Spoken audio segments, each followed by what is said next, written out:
I'm not going to introduce myself, so at this point, you all know me. So I am just going to go straight into my talk, which is titled Matthias Aquarius's Supertranscendental Critique of the Univocity of Being. The subject of my talk today is obscure, even by obscure Thomist standards. His name, which has been misrepresented both in Latin and in English, and was almost misrepresented in the title of this talk, is Mattia Aquarius, or Matthias of Aquara. He was a late 16th century Italian Dominican metaphysician. My goal in this talk is to get you interested in this late 16th century Italian Dominican, and to do so by presenting what I'm calling his supertranscendental critique of the Univocity of Being. The structure of the talk is simple. First, I'll explain what a supertranscendental metaphysics is and make the case for thinking that Matthias, in fact, has one. Then I'll turn to his critique of the Univocity of Being and draw attention to one particular line of that criticism that employs his supertranscendentalism. I'll close with some remarks about why I think that critique should trouble both Orthodox Scotists and Orthodox Thomists. So, section 1, Matthias Aquarius's supertranscendental metaphysics. If we want to understand Matthias's supertranscendental critique of the Univocity of Being, we first have to understand his supertranscendental metaphysics. But to do that, we need to understand the meaning of the word supertranscendental, a word that Matthias never uses. But we are going to use it. So we ought to begin by clarifying what it means, and then proceed to see why it's not wrong for us or anachronistic for us to attribute that to Matthias's interpretation of Thomistic metaphysics. So for the purposes of this talk, I am not going to use the word transcendental in the way that St. Thomas used it. Rather, I'm going to use it the way that many Thomists after him used it. For St. Thomas, transcendens was not yet a technical term of art. Thus, we find him saying that the operation of thought is transcendens vis-a-vis motion, that the human soul is transcendens vis-a-vis the capacities of the body, and that it is impossible for there to be an extended quantity so small that it is transcendens vis-a-vis sensible qualities. Those are not the transcendentals.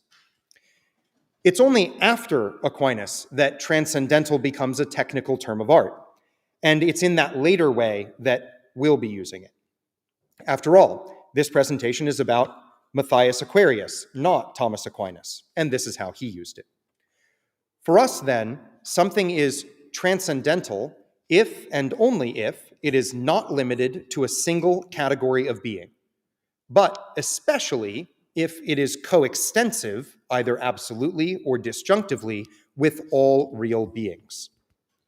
That description does place us firmly in the territory of the classic presentations of the transcendentals that we all know and perhaps love. Using this more precise understanding of transcendentality, we can then construct an equally precise concept of supertranscendentality. Something is supertranscendental if and only if it extends to more than real beings, and especially if it extends to more than all real beings. But what could this more possibly be? Well, unreal things seems like the obvious answer. But what are those? The typical examples given by early modern scholastics can all be grouped under the shared label of merely intentional objects. Cats are real beings. Dogs are real beings. But the species cat, the species dog, and a fortiori, the species are not real beings, at least not according to nominalists or moderate realists. Nevertheless, these concepts of second intention, or merely intentional objects, or as they are more commonly referred to, beings of reason, do seem like they have some features in common with real beings. Not only dogs and cats, but also the species dog, the species cat, and even the species all seem to be thinkable, intelligible, imaginable, apprehensible, and so on. As such, any feature common to real beings and beings of reason will qualify as a supertranscendental feature. Whether that's the only way to qualify as a supertranscendental will come up later, but I'm not going to answer that now. For now, it's enough to say that if something is common to real being and being of reason, then it is supertranscendental. With this basic grasp of supertranscendentality in hand, we can now ask the critical question: did supertranscendentality play any significant role in Matthias Aquarius's understanding of the Thomistic science of metaphysics? To answer that question, I'd like to examine some passages from his explanations of the 12 books of Aristotle's metaphysics. The first explanation of Book 1 is concerned with the question, quote, whether being taken simply, i.e., as common to God and creatures, is the primary subject of metaphysical science according to the primacy of correspondence, close quote. Matthias draws the structure of his explanation not from Aquinas' commentary on the metaphysics or from other Thomists, but rather from certain Scotists. I know for certain that he was reading Antonius Andreas, and I suspect that he had some kind of Scotist super commentary on Andreas's commentary, but I haven't been able to pin that down. According to Matthias, the Scotists that he's engaged with tackle this topic in 3 phases. First, they clarify the meanings of the terms involved in the question. Second, they criticize Averroes's idea that God and separate substances are the primary subject of metaphysics. And third, they draw a number of corollaries from their main theses. And just as a reminder, that main thesis is that being taken simply, i.e., as common to God and creatures, is the primary subject of metaphysical science according to the primacy of correspondence. More on that in a moment. Perhaps unsurprisingly, Matthias takes issue with his Scotist interlocutors on every single one of those points. The first passage that's of particular interest to us, however, appears in the context of his criticism of the Scotists' account of the meaning of the word primacy. Matthias thinks that they have failed to distinguish between 3 different kinds of primacy, all of which apply to the subject of a science. The first sort of primacy is what he calls the primacy of perfection or degree or principality. According to this kind of primacy, the primary subject of logic is demonstration, which is the most perfect form of argument. The primary subject of natural philosophy is the first mover, which is the most perfect cause of physical change. And the primary subject of sacred theology is God as God, i.e., God understood sub ratione deitatis, which presumably is the most perfect object of theological knowledge, though Matthias does not say so explicitly. The third sort of primacy, I know that I skipped the second, that was on purpose, is the primacy of attribution. Here we are concerned not with what is highest or best in some class, but rather with that of which something else is predicated or to which something else is referred. According to this kind of primacy, the primary subject of logic will be the syllogism or the argument. The primary subject of natural philosophy will be the changeable body, and the primary subject of sacred theology, he thinks, will be Christ our Savior, i.e., Christ understood sub ratione salvatoris. All of this brings us to the second sort of primacy that Matthias distinguishes, which is also the kind of primacy at issue in the question, namely the primacy of correspondence, or the primitas adequationis. I am aware of the dangers that come with translating adequatio as correspondence, but I'm just going to do it anyway. It's not just that the alternatives are worse, which in fact they are. Adequation simultaneously manages to offend the English language and fail to communicate in it, while adequacy is inadequate for reasons illustrated by that very sentence. It's also, and more importantly, that translating adequatio as correspondence has positive merit. Etymologically, both terms combine a preposition with a noun signifying a relation between two things, and in both cases, the relation is one of alignment. Ad equatio, co-responding. More importantly, however, I can be perfectly confident, morally certain, that no one here at this conference is in danger of imposing later theories of correspondence on a scholastic thinker's thought. So, I'm going to use correspondence, and you're going to deal with it. What exactly is this primacy of correspondence, as Matthias understood it? Where the primacy of perfection has to do with identifying what is noblest or best in some class, and the primacy of attribution has to do with identifying that of which other things are predicated or to which other things refer, the primacy of correspondence has to do with identifying the ratio in virtue of which some class is defined, and so in virtue of which class membership is determined. According to this sort of primacy, the primary subject of logic is being of reason.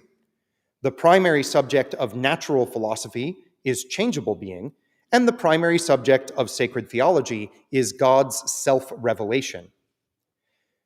With these distinctions in hand, we can now turn to Matthias's account of the subject of metaphysics. This is text 1 on your handout. He says, as was the case in logic, natural philosophy, and sacred theology, so also is this threefold subject found in metaphysics. For there is something that is primary according to the primacy of perfection, and this is the genus of abstract things, i.e., separate substances. There is something that is primary according to the primacy of attribution, and this is substance, which many people want to be the subject of metaphysics, as John Jacob Pavesius recounts in his first disputation. And there is something that is called the primary subject according to the primacy of correspondence, and this is being as common to God and to creatures, to real being and to being of reason. Thus, it was necessary to distinguish this triple primacy in order to clarify the subject of metaphysics, but the Scotists failed to do so. With so much going on in that passage, it's easy to miss the little phrase that Matthias adds to the formulation of the Scotist thesis, a little phrase that, nevertheless, amounts to a momentous modification. As we have already seen, the Scotistic claim is that being taken simply, i.e., as common to God and creatures, is the primary subject of metaphysical science according to the primacy of correspondence. But here in this passage, we find Matthias saying that the primary subject of metaphysical science, according to the primacy of correspondence, is being as common to God and to creatures, to real being and to being of reason. If he's serious about that last phrase, then it constitutes nothing less than a supertranscendental transformation of the science of metaphysics. Moreover, it would mean that his criticism of the Scotists' position is not that they go too far by including both God and creatures under the subject of this science. Rather, it's that they do not go far enough, since they include only God and creatures under the subject of this science. And metaphysics, Matthias seems to say here, must also include beings of reason within its subject. Now, to most of the Thomists in the room, I imagine this claim will come as a shock. The undeniable consensus among contemporary interpreters of Aquinas is that he identifies the subject matter of metaphysics with ens commune, and that ens divinum stands to ens commune as principle and cause, but not as subjective part.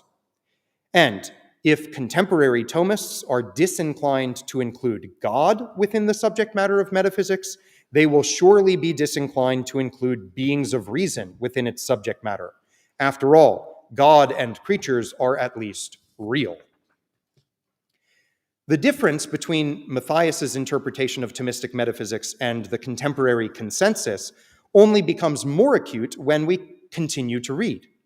In text 2 on your handout, you'll find Matthias's explanation of how he thinks we should understand, this time, the term being, as it appears in the question. He says, being, ens, can be understood in two ways. In one way, as a noun. In this way, its abstract form is not to be, esse, but beingness, essentia. As such, it mainly signifies essence, not esse, and it is divided by the one and the many. In another way, being is understood as a participle, and in this way, it is divided by the 10 categories.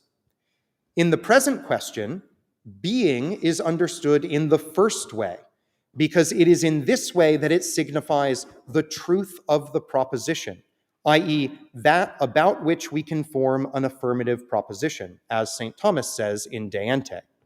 Whence, being understood in this way is said of all things, be they real beings or beings of reason, and it is that to which it belongs to be in whatever way it is. I have to confess that the first time I read that passage, I found it, quite frankly and quite literally, incredible.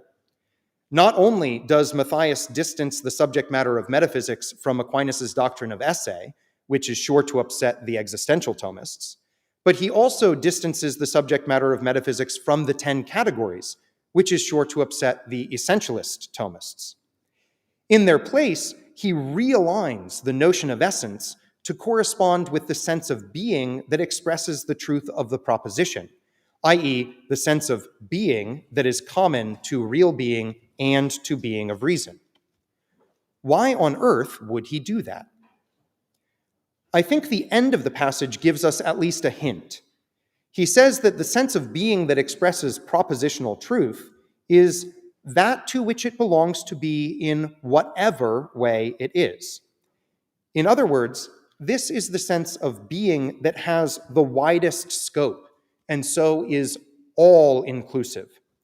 And if metaphysics is really going to be the common or universal science, then its subject has to be exactly that. That hypothesis finds, I think, further confirmation later in the first explanation. While critiquing the Scotist's third corollary to the main thesis, Matthias offers a brief survey of the different positions that have been held on the subject matter of metaphysics. He tells us that some people, like Al-Farabi, think that the subject is God. Others, like Averroes, think the subject is God and the genus of separate substances. Others, who seem to go unnamed, think the subject is celestial substance. Still others, like Alexander and Pavasius, think its subject is substance in general. And then we come to what he identifies as the two Thomist positions. Some Thomists, Matthias tells us, think that the subject of metaphysics is predicamental being, or being as common to the 10 categories. This is Flandrensis' view.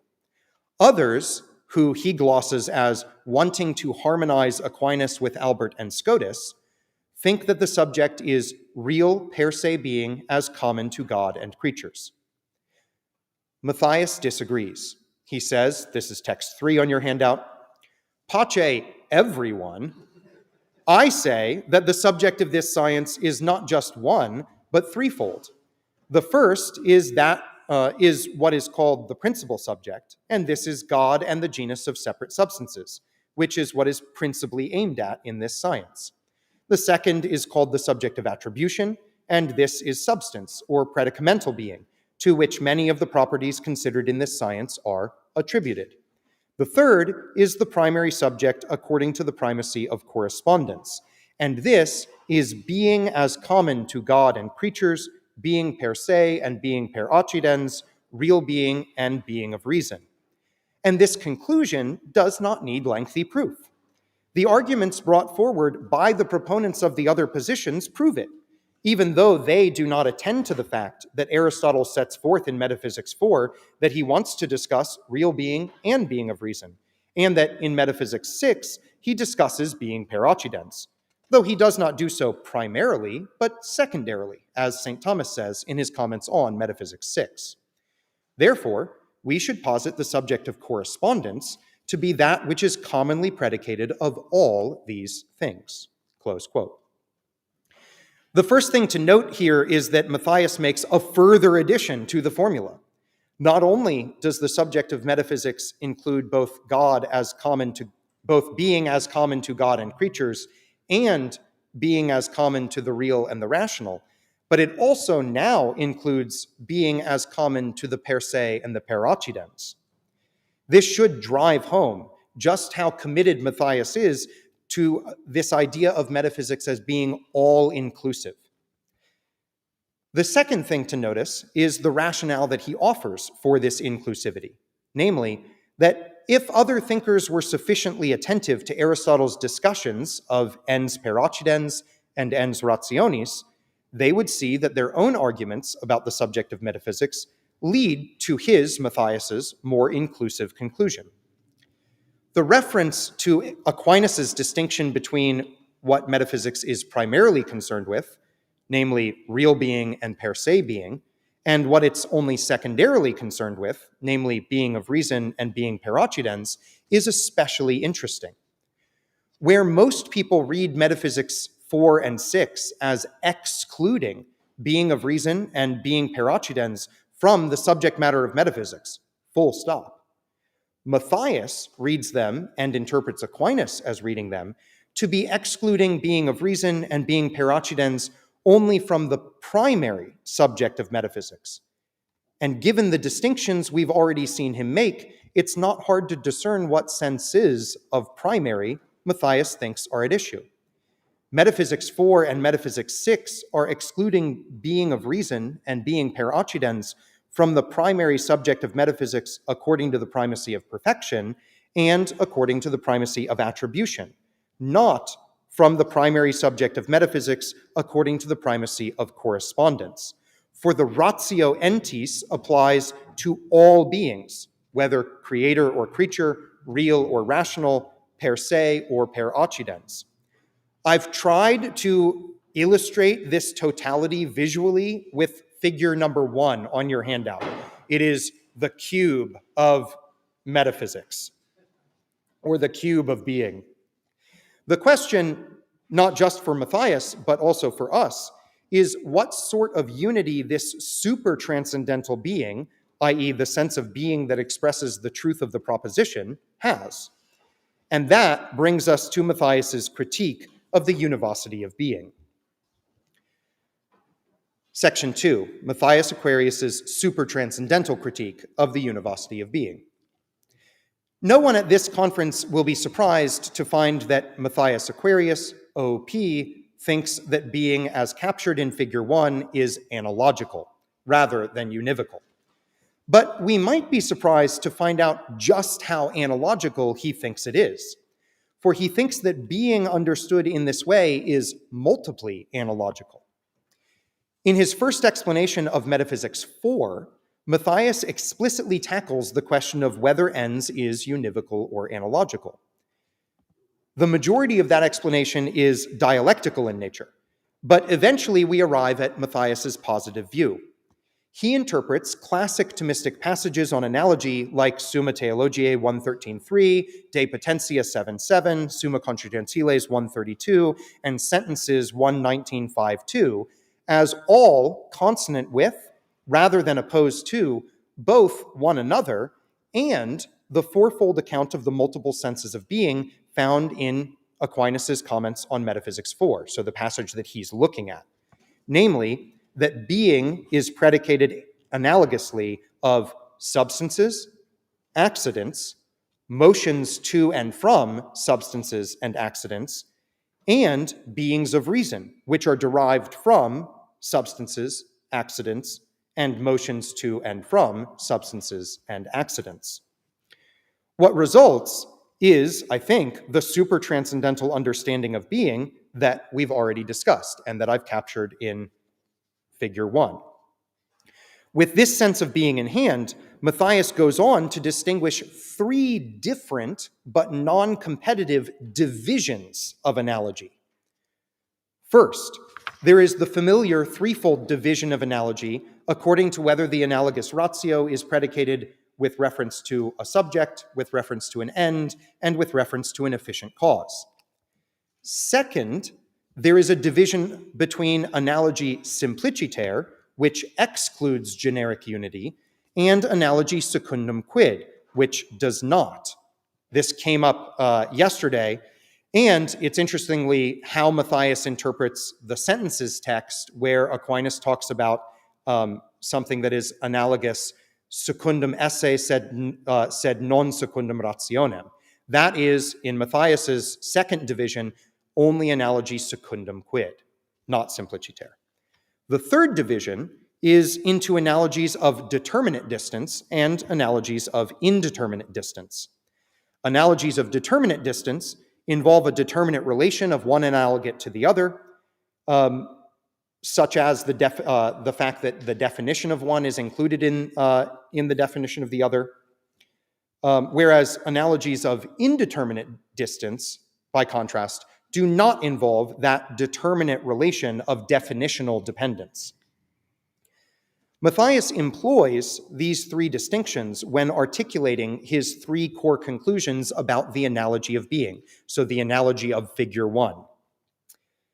The first conclusion is that when being is predicated analogously of substances and accidents, right, so just within the creature part, that analogy will be A, simpliciter rather than secundum quid, B, determinate rather than of indeterminate distance, and C, either ad subjectum, ad finem, or ad efficiens. The second conclusion is that when being is predicated analogously of God and creatures, it will be different.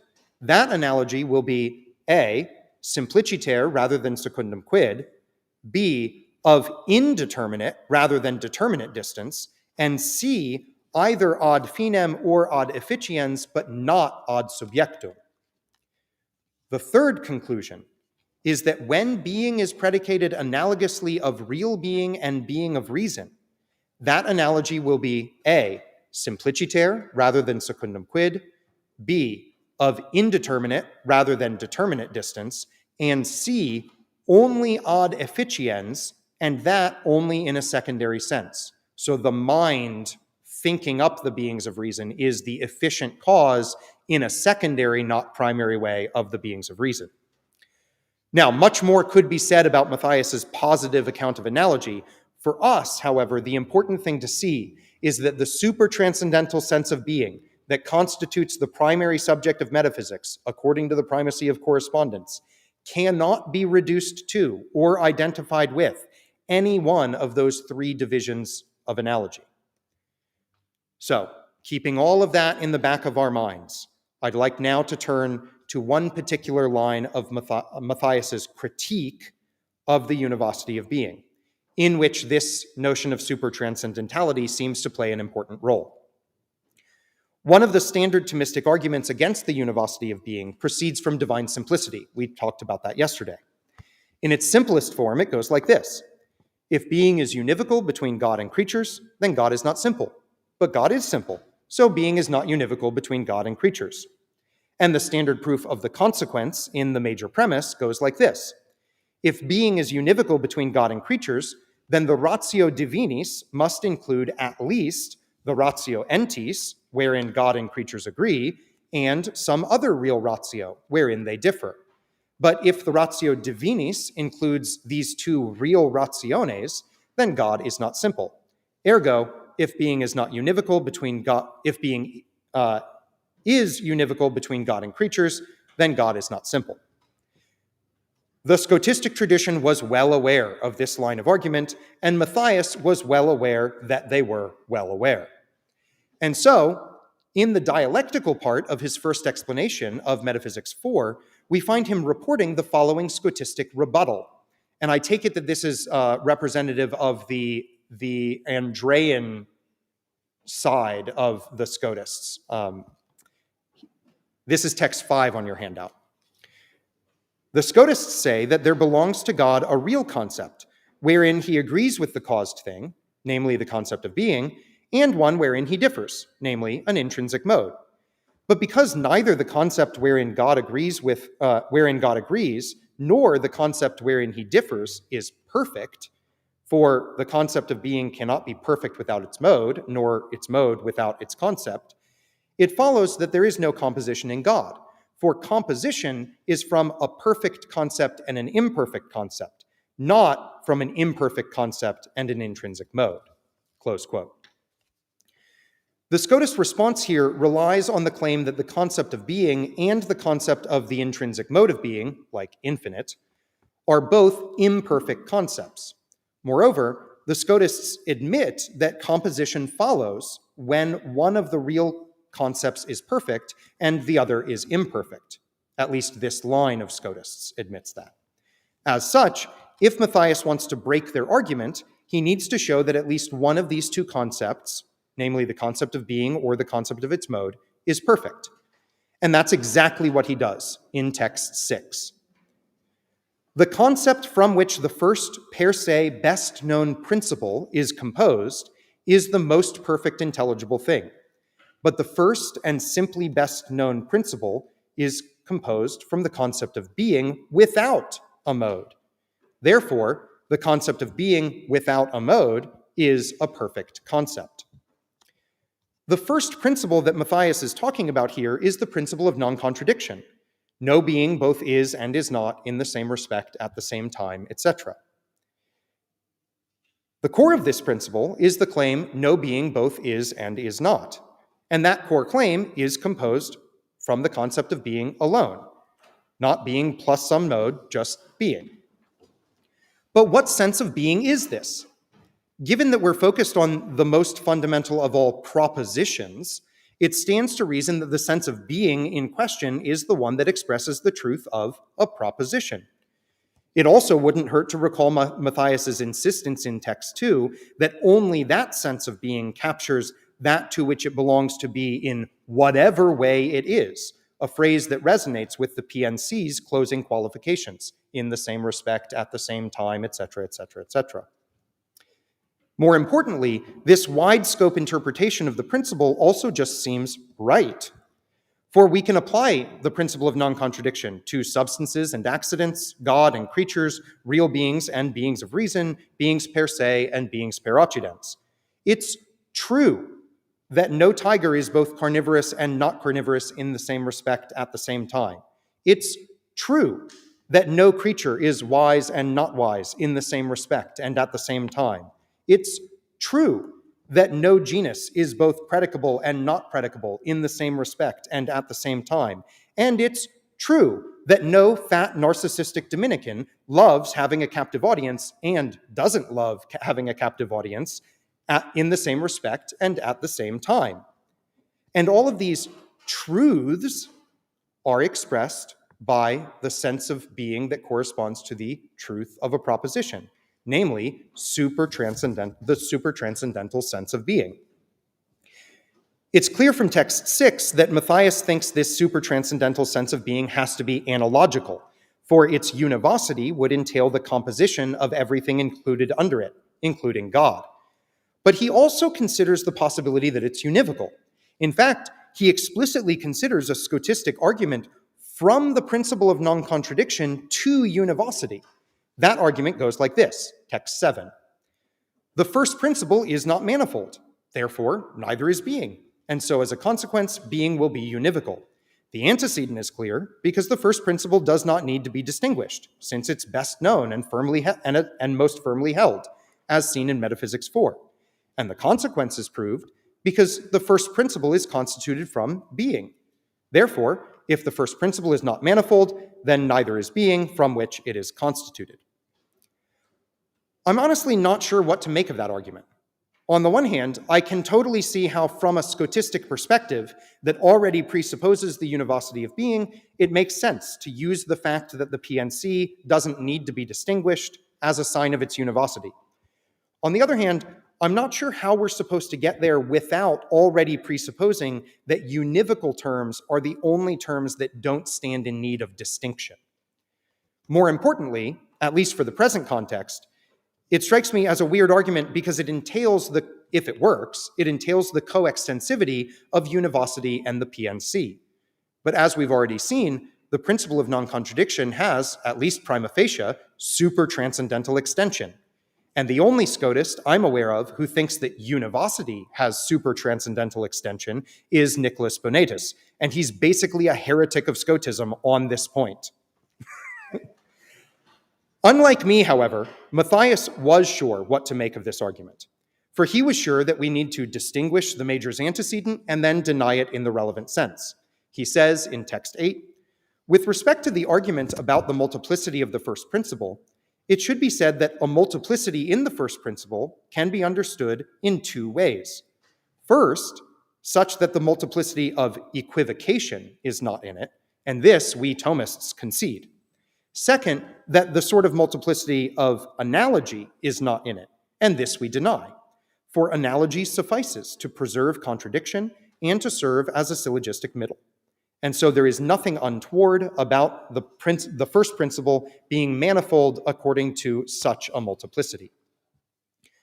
According to Matthias, then, the principle of non-contradiction is manifold, but analogically, not equivocally.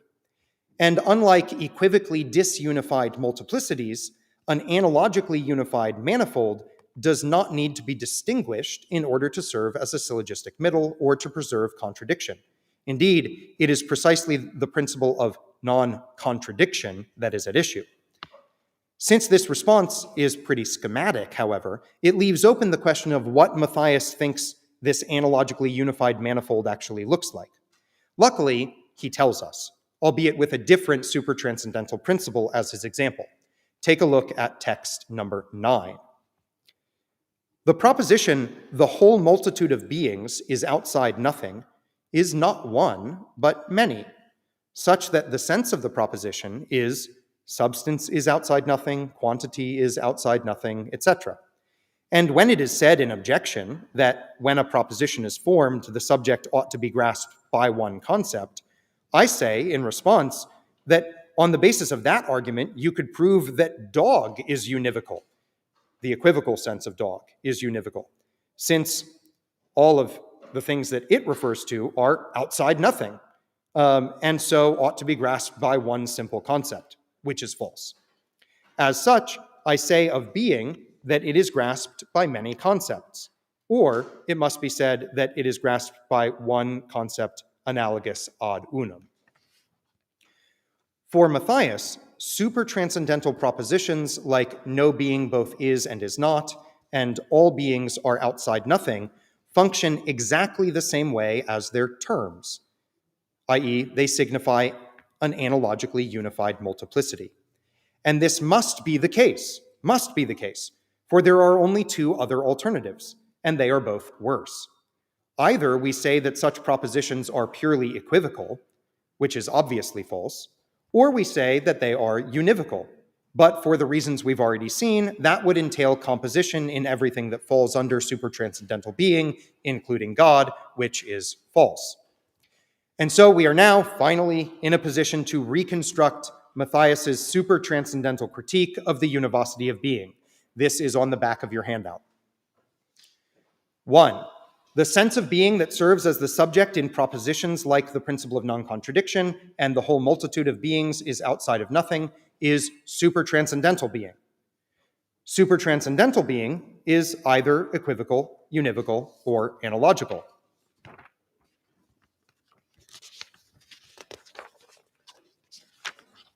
What has happened?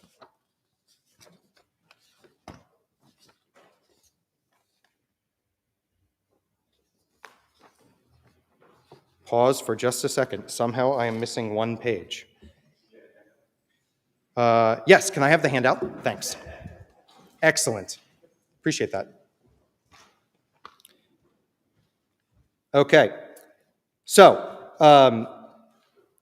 from 1 and 2, it follows, therefore, that the sense of being that serves as the subject in propositions like the principle of non-contradiction and the whole multitude of beings is outside nothing is either equivocal, univocal, or analogical.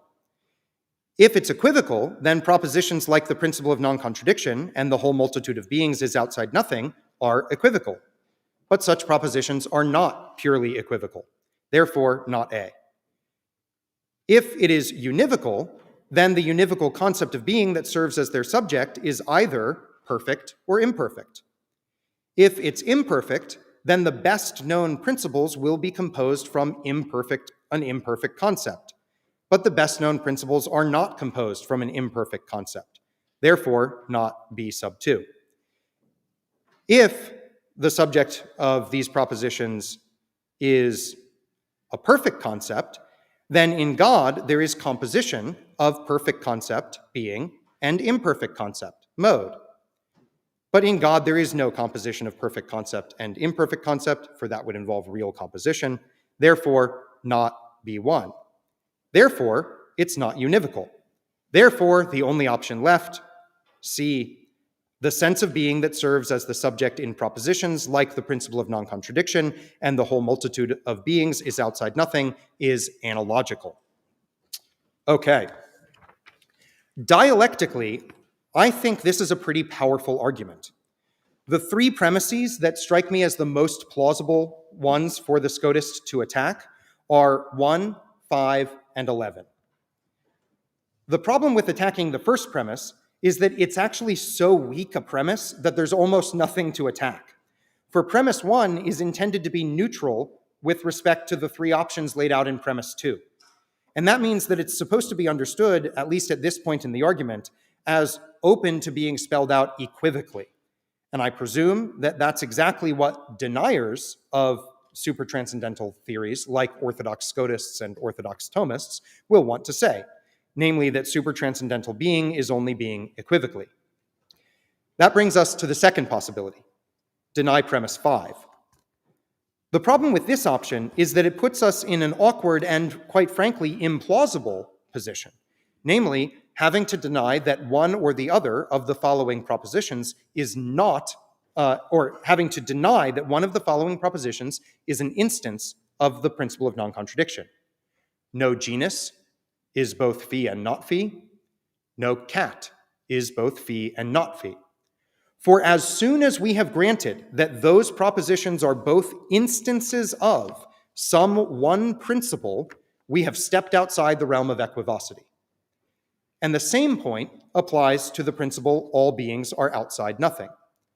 Unless we're willing and able to bite the bullet and deny that the propositions all genera are outside nothing and all cats are outside nothing are two instances of this one principle, we simply cannot maintain that premise 5 is false. There's also one final untoward consequence of denying premise 5.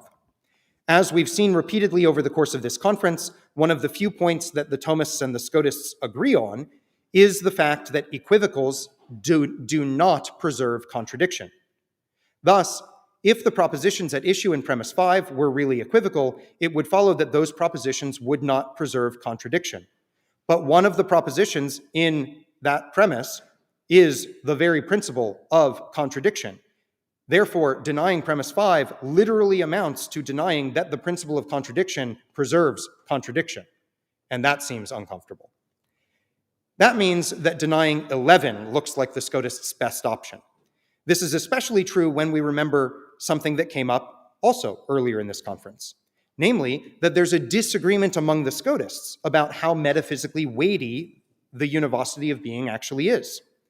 If you side with those who make it a merely logical doctrine, couldn't you object to premise 11 by saying that the univocity of being entails a logical composition in our formal concept of God, but not a corresponding real composition in its objective concept, i.e., in God?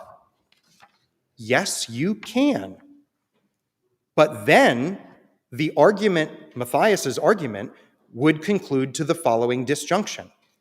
Either the supertranscendental sense of being that serves as the subject in these propositions is univocal, or it's analogical. And that is not a safe place for the Orthodox Scotist to be, at least not for any Scotist who wants to avoid unabashed bonatism. In that respect, however, I think Matthias's argument should be almost as uncomfortable for the Orthodox Thomists as it is for the Orthodox Scotists. After all, Orthodox Thomism is just as committed to denying supertranscendental metaphysics as its Scotistic counterpart. But there are only two ways that I can see for us Thomists to pull that off. The first is to deny the argument by rejecting either premise 1 or premise 5, since rejecting premise 11 is not open to us. The second possibility is for us to accept its conclusion, but resist Matthias's identification of supertranscendentally analogous being with the subject of metaphysics. And that, I think, is easier said than done. So, Matthias's supertranscendental critique of the univocity of being presents a problem for both Orthodox Scotists and Orthodox Thomists. To me, that makes it really interesting. I hope it does to you too. But I want to end this talk not with me, but with you. Illustrious Thomists, illustrious Scotists, what should we make of Matthias Aquarius's supertranscendental critique of the univocity of being? Thank you.